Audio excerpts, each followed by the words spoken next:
This takes us to our dear friend, Dr. Jerome Glenn.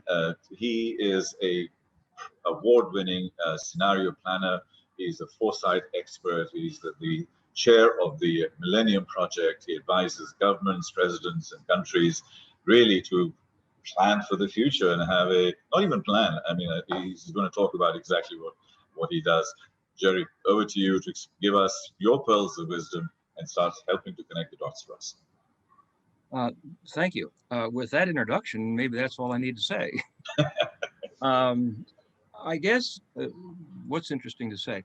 Well, first of all, I will do whatever Tariq and the program says I should do. My experience is quite broad, and so I'm happy to be flexible and pull out whatever the program seems to need at any particular time. You've mentioned before about global challenges. The Millennium Project, I should quickly say for those who don't know, the Millennium Project is a global participatory think tank.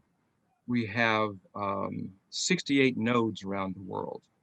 These nodes are groups of institutions and individuals that connect local futures thinking with global futures thinking.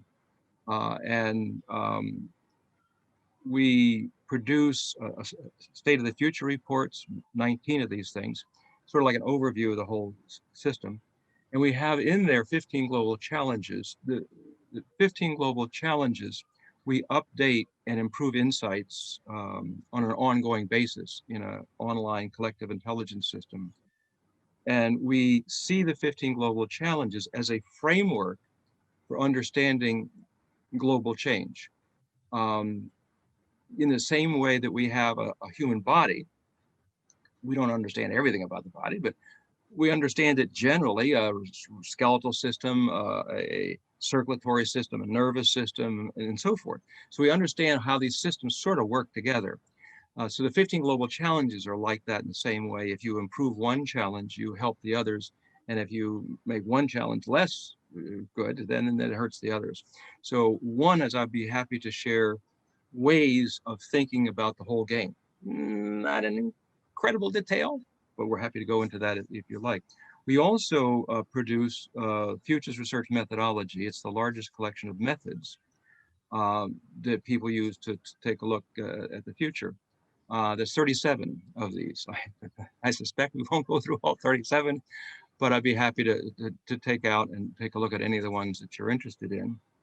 One of the things that Tariq mentioned was about scenario planning.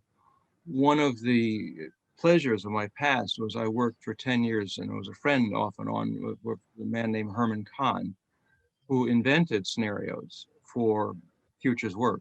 Scenarios existed, of course, in the artistic world for movies and plays and so forth, but he was the person that moved it into the policy world.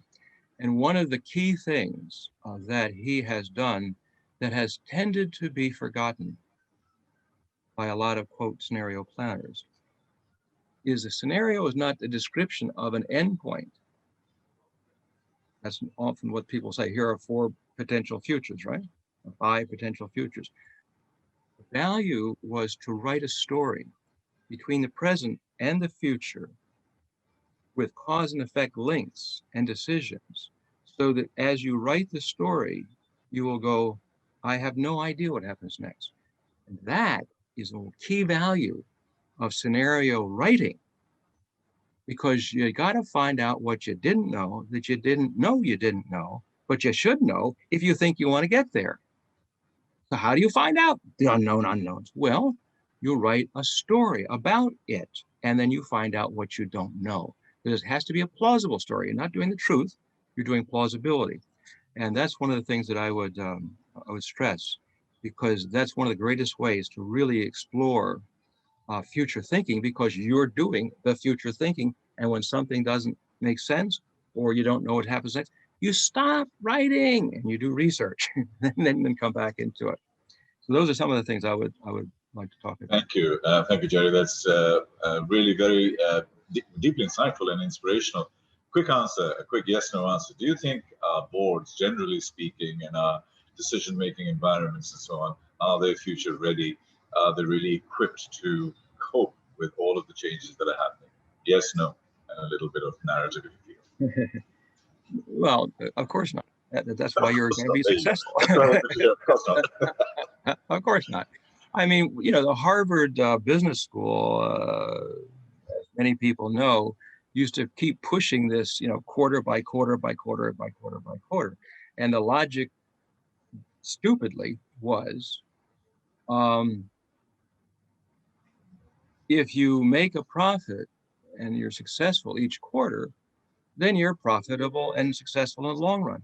Well, that's not true. And that is one of the things I'm sure that Paul and Turk will be, you know, have made pretty clear. You can't get there with the same approaches. So boards bring people like myself and others in for consulting, and hopefully they move an inch further in their thinking than they would have otherwise. But boards, by their nature, tend to look at the quarter mark. And so I'm hoping that this program can move that to do the quarter, but there's no reason you can't do long-term and short-term at the same time. I mean, we do this all the time. You invest into the children's education. Why? That's long-term. But you also got to help them with the homework tonight. So you can do the short-term and long-term together. Thank you. Thank you.